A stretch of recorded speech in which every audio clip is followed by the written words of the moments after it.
Team Sonic Racing and Crash Team Racing Nitro-Fueled come almost immediately after each other, with their release dates only 1 month apart. Team Sonic Racing hits our consoles, metaphorically obviously, on May 21st, with CTR seeing a release on June 21st of this year.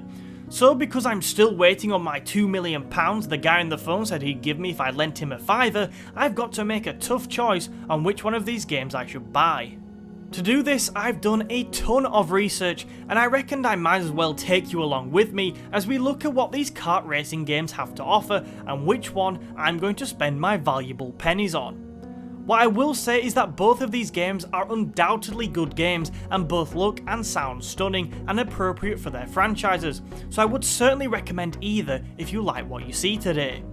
Additionally, if I do get anything slightly wrong or confused today, then please do feel free to let me know in a nice way that I'm rubbish down in the comments.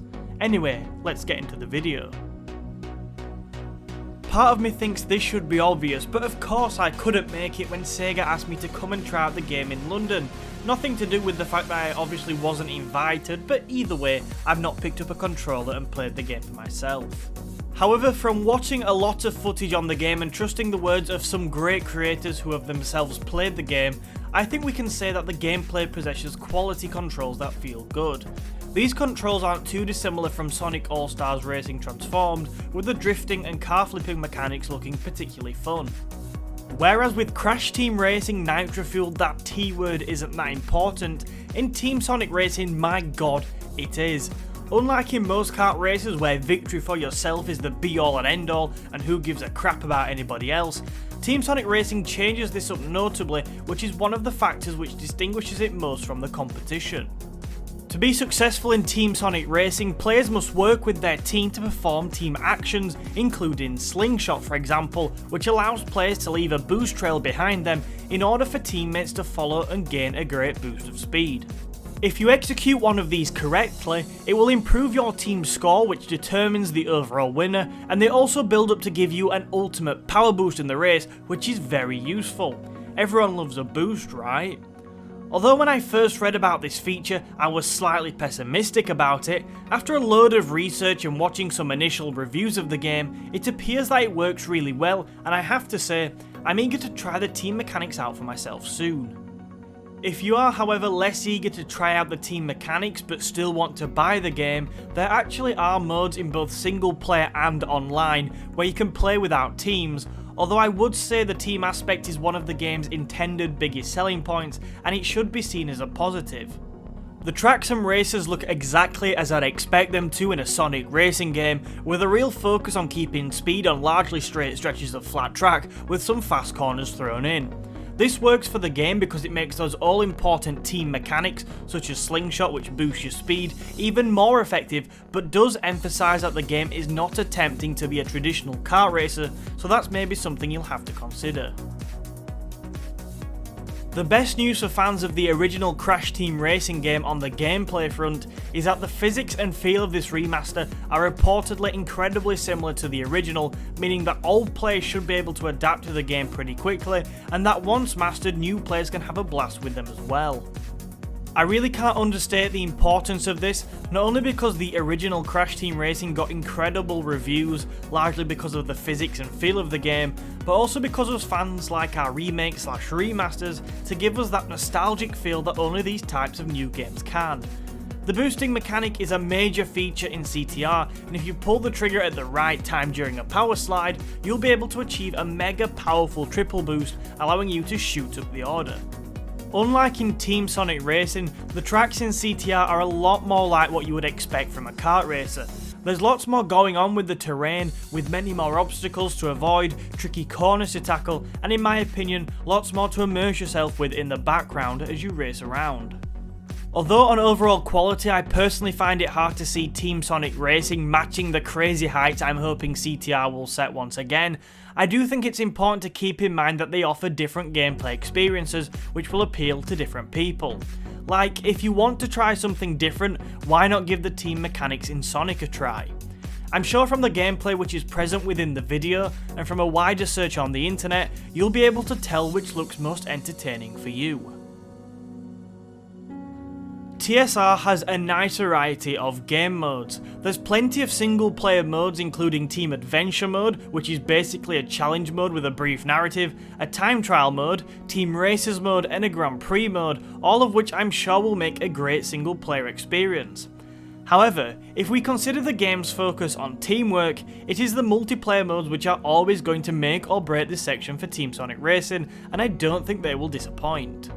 Not only can you take on your friends both on your sofa and online separately, but you can also do both at the same time, encouraging you to not just get in a physical duel in your house over this racer, but whilst doing that, you can also get into a verbal one as well with others somewhere else in the world, doubling the fun and the fallout.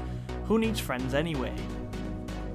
We're not 100% sure on all the game modes that Crash Team Racing has to offer yet, but considering it's a remake, we know we're getting all the game modes from the original, including a Crash Team Racing Story Adventure mode, which is a great single player experience for a kart racer. We're also getting a time trial mode, an arcade mode which includes several cup races, and a battle mode. The game also comes with all of the game modes from Crash Nitro Kart, including Team Racers, further emphasising the quantity and quality of the game modes that Crash Team Racing Nitro-Fueled is going to contain. Even though CTR has less of a focus on teamwork than Team Sonic Racing does, the multiplayer section is vital for any kart races today. CTR builds on the local multiplayer that the original included by adding both online multiplayer and online leaderboards, both of which are fantastic additions, even though my natural resting position on those leaderboards tends to be towards the bottom. Once again in this area, both these games are incredibly close. Both offer great single player and multiplayer experiences, which I'm sure are going to be really entertaining. The added team dynamics to Team Sonic Racing's multiplayer makes me want to get Sonic, but I also want to try out Crash's single player adventure mode. This section is literally too hard to call either way for me. If you've already got an allegiance to one of these, then, let's face it, you're probably going to prefer either the Sonic or Crash roster, no matter the quantity and quality of the characters in there. Thinking about it, you've probably already made your mind up on the game as well. However, as someone who has had enjoyable experiences with both franchises, this really is an area for competition for me. Team Sonic Racing has got 15 characters to choose from in total, including big hitters such as Sonic, obviously, Tails, Knuckles, Shadow and Jim Carrey, I mean Dr. Eggman. Oh, that film is going to be so weird. Each of these characters are split into either the speed, technique or power categories, which gives them different strengths, so you'll need to put some thought into what character suits your driving style best. If you're all about top speed, then pick a character from the speed category. For acceleration and handling, go for one from the technique category, and if you're all about bullying people on the racetrack with a bulky vehicle, then power is the category for you. Different stats are pretty bog standard for kart racers today, but because of the game's focus on team mechanics, they should be more relevant here than before. If you choose to play in team mode, you'll quickly realise your team of 3 is made up of one of each class, and to maximise your chance of victory, everyone will need to utilise their abilities. For example, the Team Rescue Challenge requires you to knock an opponent off the track who is giving your teammate trouble, something which the Power class will certainly be useful for. We've already discussed the overall characteristics of the tracks in Team Sonic Racing, but it is important to know that numbers wise, there are 21 of them, which is plenty for a sustained enjoyable experience. CTR has even more content. The game has already got over 20 characters confirmed, including Crash, Coco, Dr. Neo Cortex, and Nitrous Oxide, but with announcements coming regular and with the release date still over a month away, with E3 in between now and then, that number could continue to rise with perhaps the addition of a certain purple dragon in there too. You know. Sparrow! It's great to see you! We know for certain that we're getting all the characters from the original Crash Team Racing and Crash Nitro Kart, but if we got even more than that number, that would be a crazy amount of characters. The characters themselves are split into 4 traditional classes, which are Turn, Acceleration, balance and speed, with each offering different strengths and levels of challenge. Characters from the Turn class, for example, are considered suitable for beginners, whereas those from the Speed class seemingly need experts to tame them. This varying level of difficulty and the strength of the roster should keep players engaged for many hours. Just as with the roster, CTR also eclipses Team Sonic Racing when it comes to the number of tracks in the game too, as it features all the tracks from CTR and CNK, which adds up to 40 right now if you include the battle arenas, and that could still rise. That is a very healthy number of tracks. Although Team Sonic Racing looks to have a solid character roster and a good number of tracks, I can't look beyond CTR in this section.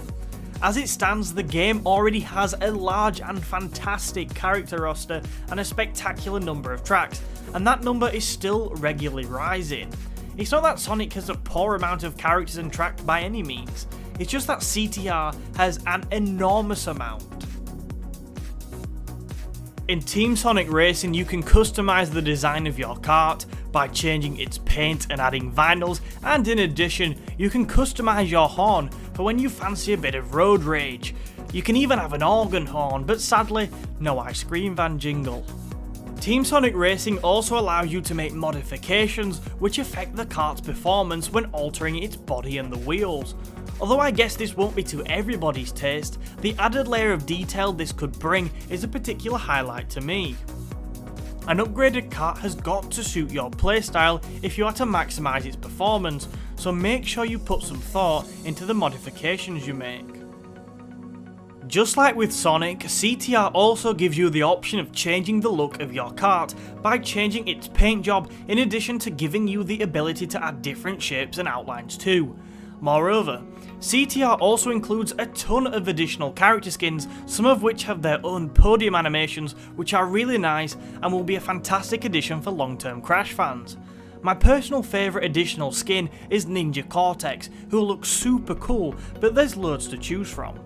However, although you can change the body and wheels of the kart in CTR, it doesn't affect the performance of the kart, which, although it shouldn't be any other way considering CTR is a remaster, I really like that feature in Sonic Team Racing, which narrowly gives it the edge in this section for me.